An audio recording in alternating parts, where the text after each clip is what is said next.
मुझे तो लगता है कि सबसे पहला न्यूज़ आप ही के चैनल के माध्यम में हमारे जिला अध्यक्ष जी के नेतृत्व में, हमारे डिप्टी मेयर साहब अमानुल्लाह खान साहब के नेतृत्व में, और ये आप मान के चलिए कि उस न्यूज़ के बाद ही हम जैसे कार्यकर्ताओं को भी पता चला इस घटना के बारे में, नहीं तो शायद जो माहौल आप देख रहे हैं आज वो नहीं होता। या तेजी में उसकी मोटरसाइकिल, आपने अभी सवाल किया मोटरसाइकिल के गिरने का मामला हो, तो मोटरसाइकिल से जब गिरेगा तो बदन हाथ का तलती, हमारा एक्सीडेंट हुआ, तलती फूट जाएगा, छूट जाएगा, चेहरा पर चोट आएगी, रगड़न आ जाएगा। इनके तो पिछले पार्ट के जिस्म पर एज ए चोर बदमाश मौलाना मंजूर को मान के इन लोगों ने इतनी लाठियां बरसाई है। उसको सिर्फ हम कंडेम नहीं कर सकते, उनको जिस प्रकार से उसको जो है आपको मार पीट के वो एक शब्द कहा जाना कि आपको अल्लाह को बुलाओ अल्लाह ही बचाएगा, किसी को प्रशासन पुलिस बोले कि ईश्वर को बुलाओ ईश्वर ही बचाएगा, तो जो जनता का रक्षक हो आज भक्षक हो गया है। दोस्तों, आप तमाम लोग जानते हैं पिछले कुछ दिनों से हमने आपको लगातार ये अपडेट दिया है कि किस तरीके से बिहार के मधुबनी ज़िला अंतर्गत बेनीपट्टी थाना क्षेत्र के एक कटैया गांव के निवासी के साथ पुलिस प्रशासन के द्वारा बर्बरतापूर्ण सलूक किया गया। इमाम फिरोज़ ने जो आरोप लगाए वो काफ़ी चिंताजनक है, क्योंकि ये मामला सिर्फ एक व्यक्तिगत मामला नहीं है बल्कि कहीं ना कहीं पूरे समाज का मामला है। मामला ये कि वाहन चेकिंग के दरमियान एक इमाम को पुलिस प्रशासन के द्वारा रोका गया। वो व्यक्ति 10 कदम आगे जा कर के रुका और उसके बाद उनकी गाड़ी पर पहली चोट लगाई गई।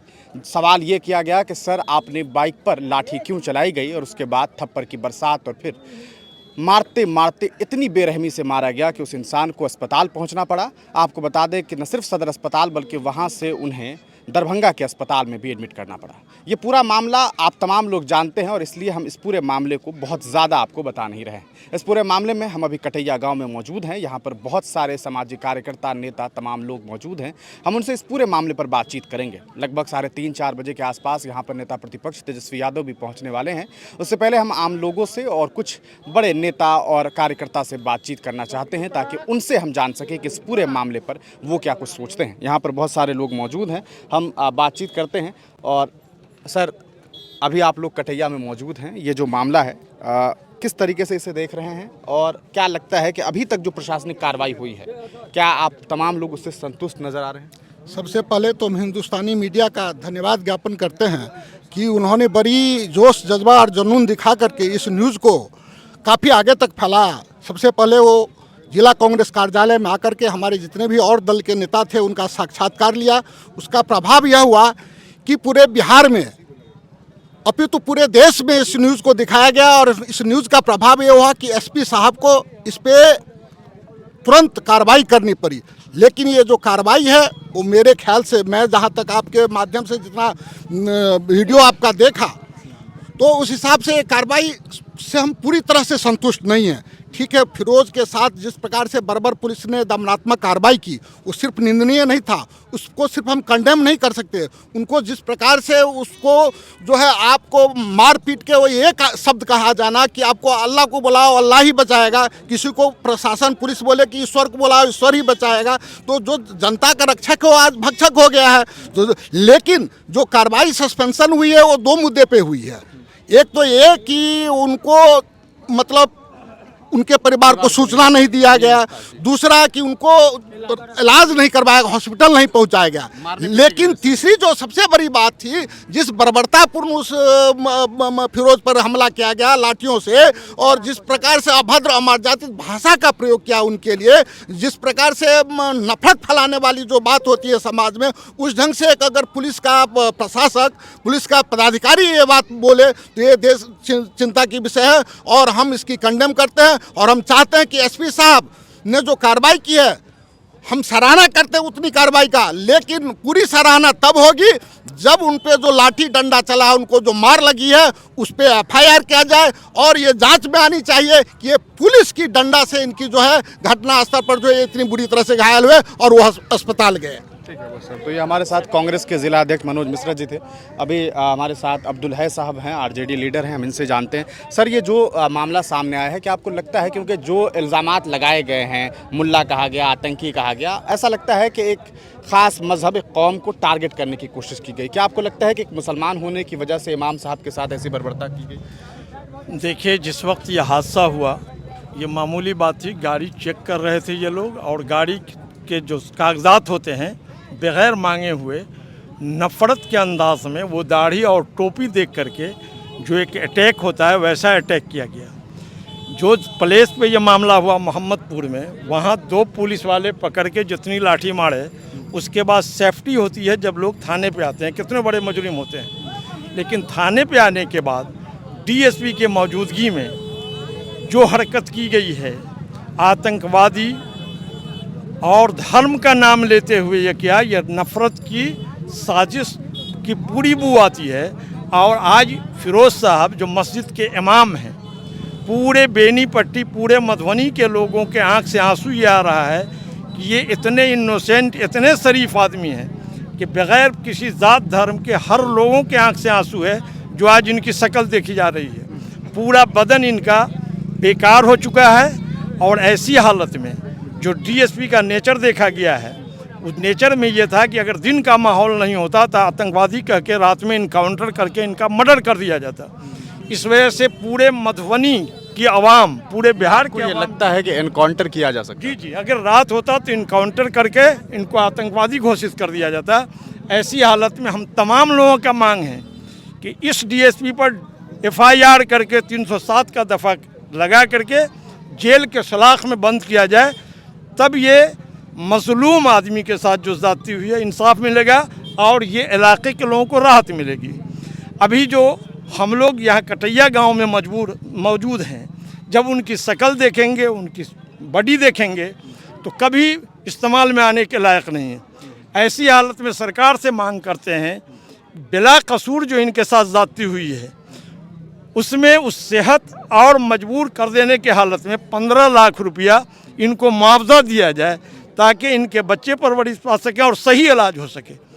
इधर आज जब तेजस्वी यादव लालू यादव के पौध से हैं और जब मालूम हुआ तो इंसानियत की हैसियत से वो बर्दाश्त नहीं कर सके। आज उनके आने का टाइम है और एसपी साहब से जो डेलीगेशन हर पार्टी के, हर कौम के लोग जाके मिले हैं, इन्होंने जो काम किया है उससे संतुष्ट इस वजह से नहीं हैं, इन्होंने अटेम्प्ट टू मर्डर यानी मर्डर की कहानी रचने का काम किया था। जब तक एफआईआर नहीं होता है, हमारे जो कमांडर हैं एसपी साहब का, उसकी नीयत के बारे में पूरे लोग अभी तायद नहीं कर पाएंगे, संतुष्ट नहीं हो पाएंगे। इधर बिहार सरकार की बात पे 2 लफ्ज़ हम कहना चाहेंगे। नीतीश जी सामाजिक न्याय से आए थे, लेकिन वो फ़िरका परस्त के गोद में चले गए हैं और फ़िरका परस्त में के गोद में गए हैं। उसकी साजिश है कि देश में फ़िरका परस्ती लाया जाए और यहाँ जो है हिंदुस्तान को कमज़ोर किया जाए। लेकिन बेनीपट्टी की आवाम, मधुबनी ज़िला की आवाम इस चीज़ को बिल्कुल मानने को तैयार नहीं है। हर कौम के लोगों को आंसू निकल रहा है और वो इंसाफ की तरफ अपनी नज़र रखे हुए। अभी हमारे साथ नलिनी रूपन झा हैं। आप बेनीपट्टी से कांग्रेस के नेता हैं और लगातार जो है एक्टिव रहते हैं। सर, ये पूरा का पूरा मामला आपके सामने है और आज आप पहुंचे हैं। एक पहला सवाल तो मैं ये जानना चाहूँगा, बड़ी देरी नहीं हुई आप लोगों को पहुंचने में? आपको कैसे लगता है? मुझे तो लगता है कि सबसे पहला न्यूज़ आप ही के चैनल के माध्यम में, हमारे जिला अध्यक्ष जी के नेतृत्व में, हमारे डिप्टी मेयर साहब अमानुल्लाह खान साहब के नेतृत्व में, और ये आप मान के चलिए कि उस न्यूज़ के बाद ही हम जैसे कार्यकर्ताओं को भी पता चला इस घटना के बारे में।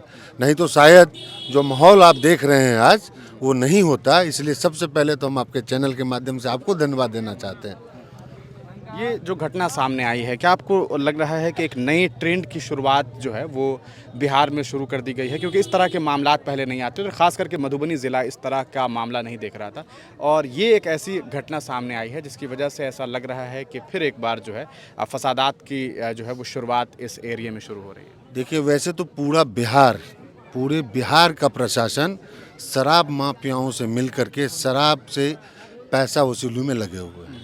और ये जो मामला है बेनीपट्टी का, विगत 6 महीनों से बेनीपट्टी प्रशासन बिल्कुल ही निकम्मा हो गई है। उनका काम है गरीब लोगों को परेशान करना, गाड़ी के लिए रोक करके उगाही करना। ये कभी शिकायत की आप लोगों ने इस चीज़ की कि भाई पैसा वसूलता है? इससे पहले भी, अभी 1 महीना पहले ही लदारी है, लुढ़का है, वहाँ एक घटना हुआ, हत्या हुआ। मात्र एक छोटी सी गिरफ्तारी उसमें की गई। जहाँ तक कि मुझे जानकारी है, अगर उस मर्डर का सही से जांच हुआ रहता तो उसमें 75% प्रशासन की मिलीभगत थी। प्रशासन को इतना तक पता था कि कौन मारने वाला है और कहाँ मारने वाला है। ये हालात है बेनीपट्टी प्रशासन का। रही बात ये जो घटना है मौलाना फिरोज साहब का, आप इस बात को समझिए कि पूर्व में सही कहा है वक्ता ने कि ये एक सरकारी जो अभी पूरे भारत में जो एक माहौल है उसी तरह का माहौल क्रिएट करने का कोशिश किया जा रहा था।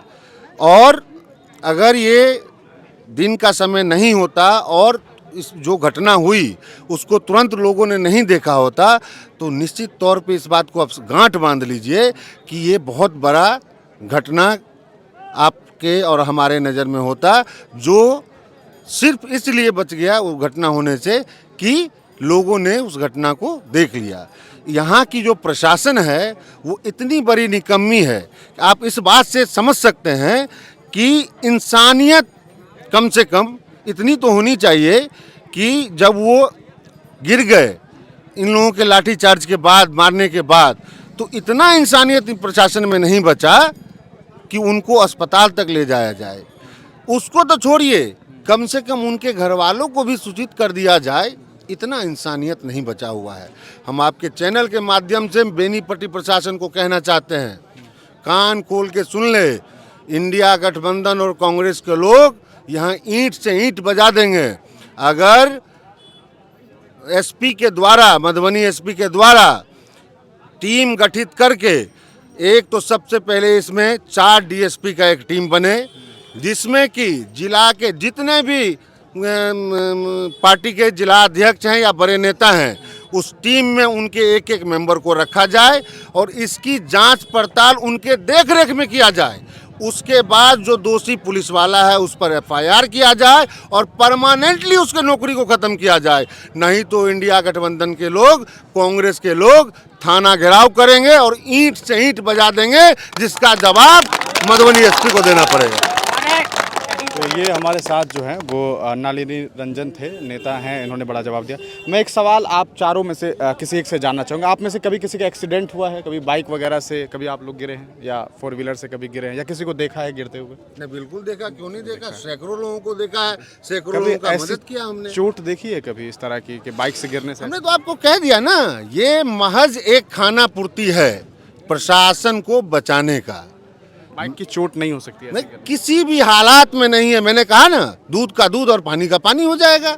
जिला स्तरीय एसआईटी टीम गठित हो जिसमें कि सभी दल के एक वरिष्ठ नेता को सम्मिलित किया जाए, उनके देख रेख में इसकी जांच की जाए, सबके सामने होगा कि सच क्या है। खान साहब, आपसे एक सवाल पूछ लें, आप नगर निगम के डिप्टी मेयर हैं, जिस तरीके की तस्वीरें सामने आ रही है और जो कार्रवाई अभी तक हुई है पुलिस अधीक्षक के द्वारा, इसमें मारपीट की बात को अभी तक कबूल नहीं किया गया है। क्या आपको लग रहा है कि कोई प्रेशर हो सकता है इसमें कुछ ताकतों का? देखिए, जब रक्षक भक्षक बन जाता है तो कहीं ना कहीं तो उसकी लिपापोती होगी ही।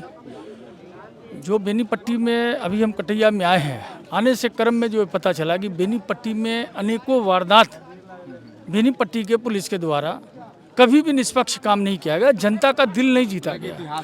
हाँ, माने तरह तरह से जो है कहीं ना कहीं मर्डर हो रहा है, कुछ हो रहा है, उसका सही से जो इन्वेस्टिगेशन होना चाहिए वो नहीं हुआ। और एसपी साहब का जो बयान है, उन्होंने एक काम तो कर दिया, चूँकि मूवमेंट जिस तरह का बना है बेनीपट्टी पुलिस के प्रति, उसमें उन्होंने सस्पेंड तो कर दिया 5 कर्मी को। जो प्रशिक्षित डीएसपी है उसको हेडक्वार्टर में डाल दिया गया, ट्रांसफ़र कर दिया गया। ये समाधान नहीं है। एक्सीडेंट हो या तेज़ी में उसकी मोटरसाइकिल, आपने अभी सवाल किया, मोटरसाइकिल के गिरने का मामला हो, तो मोटरसाइकिल से जब गिरेगा तो बदन हाथ का तलती, हमारा एक्सीडेंट हुआ, तलती फूट जाएगा, छूट जाएगा, चेहरा पर चोट आएगी, रगड़न आ जाएगा। इनके तो पिछले पार्ट के जिस्म पर एज ए चोर बदमाश मौलाना मंजूर को मान के इन लोगों ने इतनी लाठियां बरसाई हैं, जब प्यास लगी है तो पानी तक देने पर इनकार किया और लात मार दिया। बेनीपट्टी की पुलिस कर क्या रही है, ये क्या तरीका है? और सिर्फ आपने लाइन हाजिर कर दिया, कुछ दिन के लिए मामला शांत होगा, फिर आप ड्यूटी में दे दीजिएगा। ऐसे लोगों को परमानेंट मुअत्तल कर देना चाहिए जांच के साथ। हमारा ये नहीं कहना है कि पुलिस पर कार्रवाई हो, हमारा ये कहना है कि इस तरह की ओछी मानसिकता वाले पुलिस जो है, जो रूढ़िवादी कहलाते हैं, जो संघ से जुड़े हुए पुलिस है, जो आम लोगों को चिन्हित करके बिहार सरकार के साथ साथ बिहार में एक नया चीज़ कायम करना चाहते हैं, उसका हम लोग विरोध करते हैं। बस ये हमारा कहना है। तो ये हमारे साथ तमाम नेता थे, हमने उनसे बातचीत की है और यकीनन इस बात के बाद ये बात साफ समझ में आ रही है कि जो बातें इन लोगों के द्वारा कही गई उससे कि जो प्रशासनिक कार्रवाई अभी तक की गई है इनसे ये लोग खुश नहीं हैं। यकीनन जिस तरह की कार्रवाई हुई है और जो बयान एसपी महोदय के द्वारा दिया गया है, ये एक ऐसा बयान है जिससे आम लोगों के अंदर इस बारे में ये नहीं कहा जा रहा है कि इंसाफ मिल गई है, क्योंकि इंसाफ तब मिलेगी जिस कदर उन्हें चोट पहुँचाई गई है उसको लेकर के जो है हिसाब हो सके। अब देखना यह है कि आने वाले वक्त में इस पूरे मामले में नेता प्रतिपक्ष तेजस्वी यादव के आने के बाद क्या कुछ खबर सामने आती है, फिर हम इस पूरे मामले को लेकर आपके बीच रूबरू होंगे। तब तक आप इस पूरे मामले पर जो कुछ भी सोचते हैं हमें कमेंट सेक्शन में बता सकते हैं।